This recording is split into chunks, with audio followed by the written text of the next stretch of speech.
ಹೌದ್ರ ಹಂಗಾರಿ ಅದು ಸರಿಯಾಗಿ ಉಪಯೋಗ ಮಾಡ್ಕೊಳ್ಳುವಂಥದ್ದು.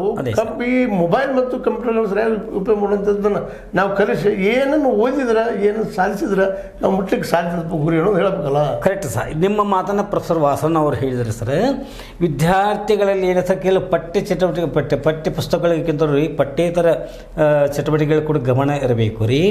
ಮತ್ತು ಹೊರಗಿನ ಜಗತ್ತು ಹೆಂಗದ ಅದು ನೋಡ್ಕೊಂಡ್ರೆ ನಾವು ಬದುಕಬೇಕಾಗ್ಯದ ರೀ. ನಮ್ಮ ಬದುಕು ಹಸನ ಮಾಡಿಕೊಳ್ಬೇಕಾದ್ರೆ ಸರ್ ಎಜುಕೇಷನ್ ಅನ್ನೋದು ಭಾಳ ಮುಖ್ಯ ಅದ. ಈ ಎಜುಕೇಷನ್ ಪಡೆಯುವೊಳಗೆ ಸರ್ ಪ್ರತಿಯೊಬ್ಬ ವಿದ್ಯಾರ್ಥಿ ಏನು ಮಾಡ್ತಂದ್ರೆ ಸರ್, ಯಾಕಂದ್ರೆ greatness always comes from very small quantity ಅಂತ ಹೇಳ್ತಾರೆ ರೀ. ಅಂದರೆ ಯಾವುದೋ ಒಂದು ಸಣ್ಣ ಇದಕ್ಕೆ ಎಕ್ಸಾಂಪಲ್ ಅಂದರೆ ಡಾಕ್ಟರ್ ಅಬ್ದುಲ್ ಕಲಾಂ ಅವರು ರಾಷ್ಟ್ರಪತಿ ಆದರು. ಯಾಕೆ ಸಾಮಾನ್ಯ ವ್ಯಕ್ತಿ ರಾಷ್ಟ್ರಪತಿ ಆಗ್ಬೇಕಂತಂದ್ರೆ ಅವನದೇನು ಸರ್ ಸಣ್ಣ ಕ್ವಾಂಟಿಟಿಯಿಂದ ಬಂದಿದ್ದು ರೀ, ದೊಡ್ಡ ವ್ಯಕ್ತಿ ಆದ್ರೆ. ಹಂಗೆ ರೀ ಪ್ರತಿಯೊಬ್ಬರಲ್ಲಿ ಏನೈತೆ ಅನ್ಸರ್ ಪ್ರತಿಭೆ ಅದ ರೀ. ಆ ಪ್ರತಿಭೆ ವಿಕಾಸ ಆಗಲಿಕ್ಕೆ ರೀ ಪರಿಸರ ರೀ. ಹಾಂ ಸರ್, ಜೊತೆಗೆ ಏನು ಸರ್ ಅವರ ಒಂದು ತಂದೆ ತಾಯಿಗಳ ಪ್ರೋತ್ಸಾಹ ರೀ, ಸಮಾಜದ ಪ್ರೋತ್ಸಾಹ ರೀ.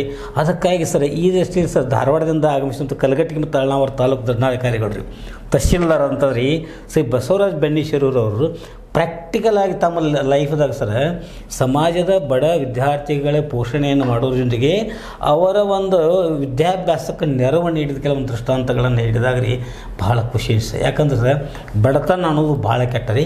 ಆ ಬಡತನದಿಂದ ರೀ ಎದ್ದು ಪ್ರತಿಯೊಬ್ಬರಲ್ಲಿ ಯೋಗ್ಯತೆ ಇರ್ತದೆ ರೀ. ಅವ್ರು ಮುಟ್ಟದ ಇದ್ರ ಅದಕ್ಕೆ ಹಿಂದೆ ಸ್ವಲ್ಪ ಸಪೋರ್ಟಿಂಗ್ ಬೇಕಾಗತ್ತೆ ರೀ.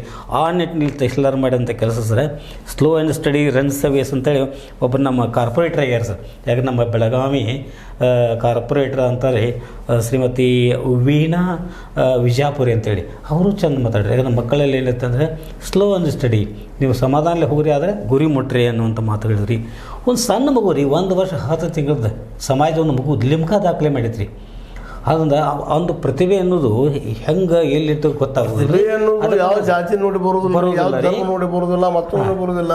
ಅದು ಸಹಜವಾದಂಥ ಒಂದು ನೈಸರ್ಗಿಕ ಕ್ರಿಯೆ ಸರ್.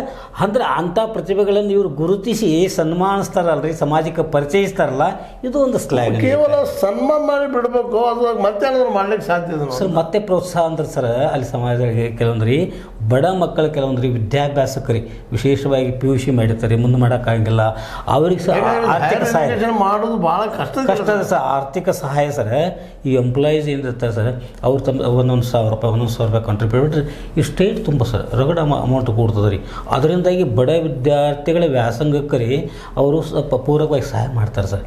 ನಿನ್ನೆ ಅವ್ರು ತಹಶೀಲ್ದಾರು ಹೇಳಿದ್ರು ಸರ್, ನಿಮಗೆ ಏನೇ ತೊಂದರೆ ಇದ್ರೆ ನನಗೆ ಹೇಳ್ರಿ, ನಾನು ಇನ್ನೂ 2 ವರ್ಷ